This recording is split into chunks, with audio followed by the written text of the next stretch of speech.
It's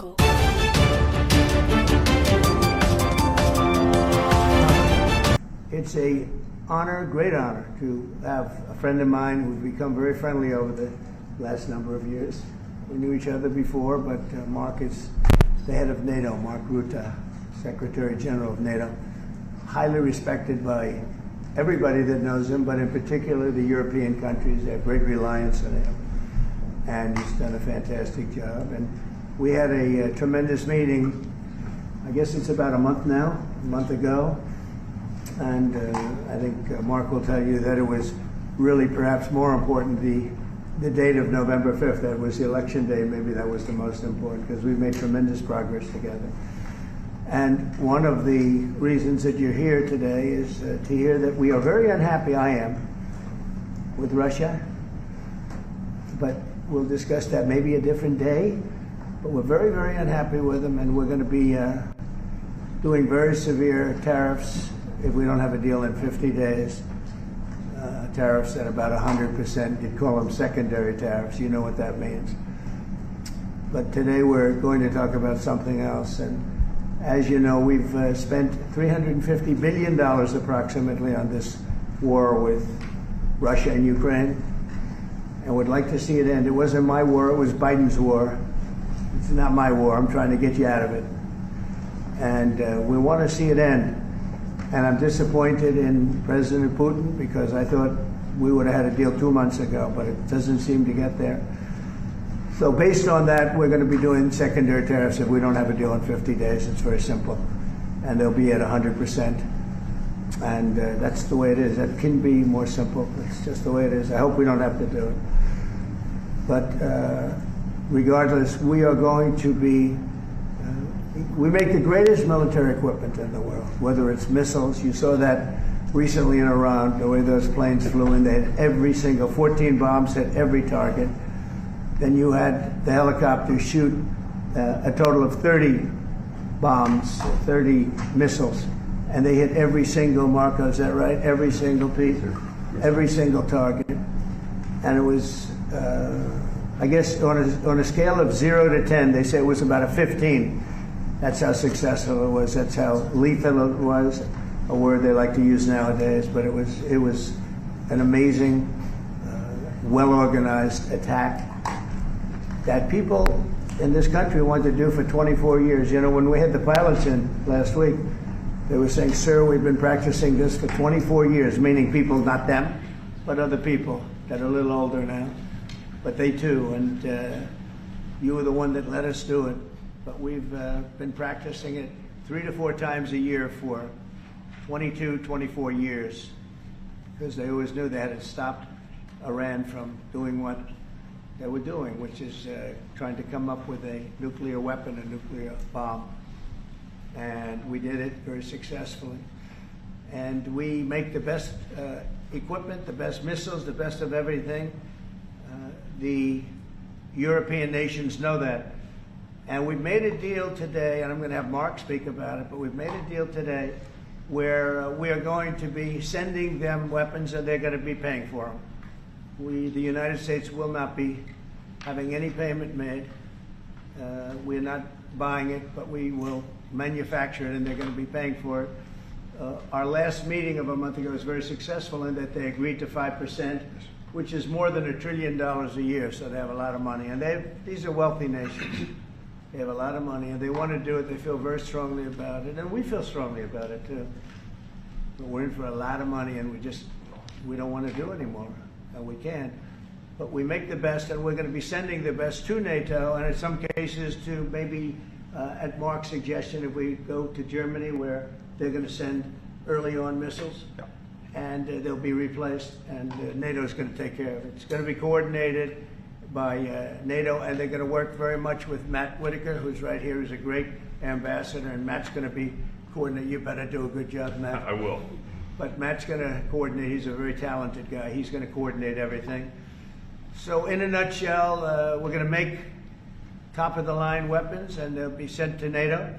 NATO may choose to have certain of them sent to other countries where we can get a little additional speed, where the country will release something and it'll be mostly in the form of a replacement.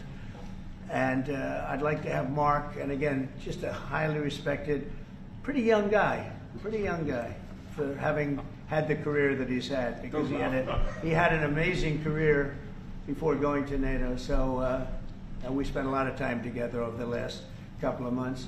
And if you could say a few words. Absolutely. No, Mr. President, dear Donald, this is really big. This is really big. You called me on Thursday that you had taken a decision. And the decision is that you want Ukraine what it needs to have to maintain, to be able to defend itself against Russia, but you do want Europeans to pay for it, which is totally logical. And this is building on the tremendous success of the NATO summit. The 5%, but also the decision to keep Ukraine strong and the decision to increase our defense industrial production. So based on that, that was Europe stepping up. This is again Europeans stepping up. So I've been in contact with many countries. I can tell you that at this moment, Germany massively, but also Finland and Denmark and Sweden and Norway, the United Kingdom, the Netherlands, Canada, they all want to be part of this. And this is only the first wave. There will be more.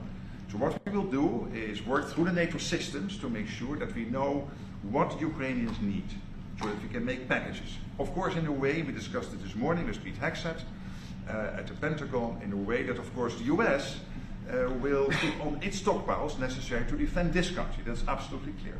But it will mean that Ukraine can get its hands on really massive numbers of military equipment, both for air defense, but also missiles, ammunition, etc., etc.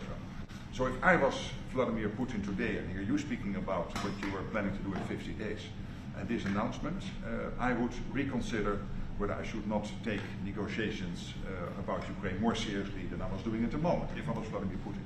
But when I'm Ukraine, I think this is really great news for that. So I really want to thank you for that. And it means the Europeans paying for it. And again, I mentioned all these countries, we will deal with that. And exactly as you said, it might also mean that countries will move equipment fast into Ukraine and then the US later backfilling it because speed is of the essence here. So really, thank you. This is important. You did a great job. That's a really great job. We've been very successful in settling wars. You have India, Pakistan, you have Rwanda and the Congo. That was going on for 30 years. India, by the way, and Pakistan would have been a nuclear war within another week, the way that was going. That was going very badly. And we did that through trade. I said, we're not going to talk to you about trade unless you get this thing settled, and they did. And they were both great leaders, and they were great. But Rwanda and the Congo, that was going on for 30 years, and at least 7 million people killed, and killed with a lot of pretty rough weapons like machetes, heads chopped off, going on for many years. You couldn't even get near the countries. Nobody wanted to get near. It's so frightening. And we got that one solved. Serbia, Kosovo, got that solved. That was going to be one that was going to happen. And again, that was something I use. I use trade for a lot of things, but it's great for settling wars. That was really very important. We're working, Marco's working very hard with everybody here on the Strip, the Gaza Strip. I call it the Gaza Strip, one of the worst real estate deals ever made. They gave up the oceanfront property, one of the worst deals ever made. But it was supposed to bring peace, and it didn't bring peace. It brought the opposite. But we're doing pretty well on Gaza. Steve Witkoff is here, and I think we could have something fairly soon to talk about. And we solved another one, that we just seem to have, Armenia and Azerbaijan. It looks like that's going to come to a conclusion, successful conclusion. We worked on Egypt with a next-door neighbor who is a good neighbor. They're friends of mine, but they happened to build a dam which closed up water going into a thing called the Nile. I think if I'm Egypt, I want to have water in the Nile, and we're working on that one. It's a problem, but it's going to get solved. They built one of the biggest dams in the world, a little bit outside of Egypt. You know about that? You've been hearing about that one. And that turned out to be a big problem. I don't know. I think the United States funded the dam. I don't know why they didn't solve the problem before they built the dam. But it's nice when the Nile River has water. It's a very important source of income and life. It's the life of Egypt.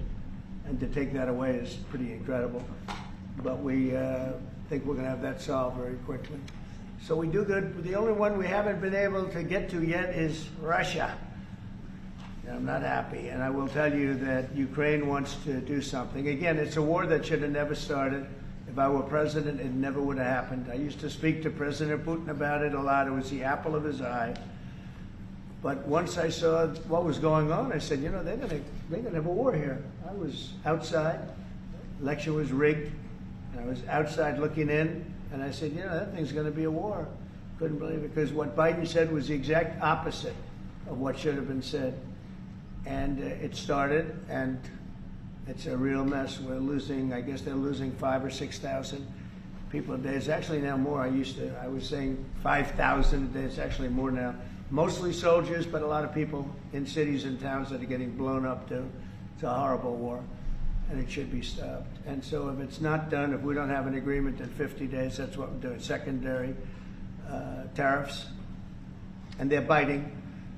And I hope we don't get to the point where we do, but I've been hearing so much talk. It's all talk. It's all talk, and then missiles go into Kiev and kill 60 people. It's got to stop. It's got to stop. But the purpose of this is to say that this is a very big deal we've made. This is billions of dollars worth of military equipment is going to be purchased from the United States, going to NATO, etc. And that's going to be quickly distributed to the battlefield. Ukraine will take it up. And, you know, say what you want about Ukraine.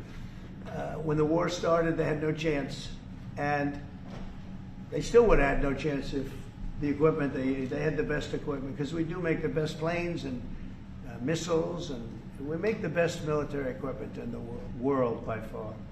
You know, we have new things coming out that are beyond belief, and I'm very excited about the Golden Dome. It's going to give us very strong protection. We've already started that. But they had courage, because somebody has to use that equipment.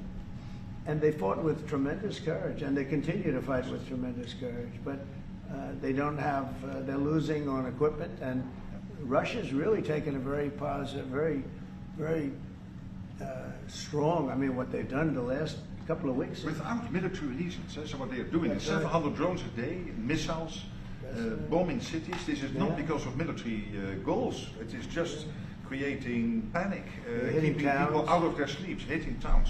Yeah. It's really terrible, and it is meaning a lot of people lose their lives, but also the infrastructure, whole cities being they're wiping out the electric. It's going to take years to rebuild it. That's going to be the next problem. Yeah. But that's going to take a long time. Cities, many of the cities are knocked down to the ground. Many of the people have left, but many have stayed. I don't know. They actually stay.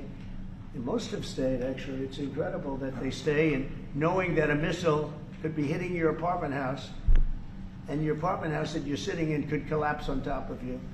And they do very heavy construction. They don't use rebar. They do very thick concrete construction.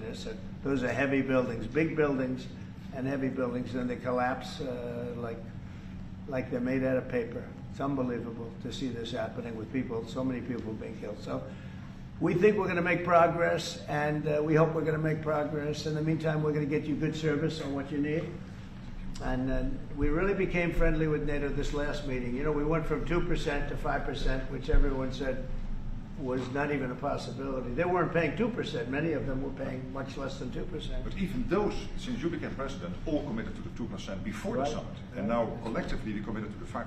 That's right, they did. And they've been very good. And I think I made a lot of friends over there. We had a couple of days of very intensive talks. And they're great people. They're leaders of countries. Leaders of countries. Many of them great countries, some of them smaller countries, but for the most part, I'd say very solid, strong countries, and very successful. Some of them are among the most successful countries in the world. So that's the story. We hope that's going to have an impact on Vladimir Putin, and we hope it's going to have an impact on Ukraine also. We want to make sure that Ukraine does what they have to do. All of a sudden they may feel emboldened, or maybe they don't want. You know, this is a very difficult situation. Ukraine wants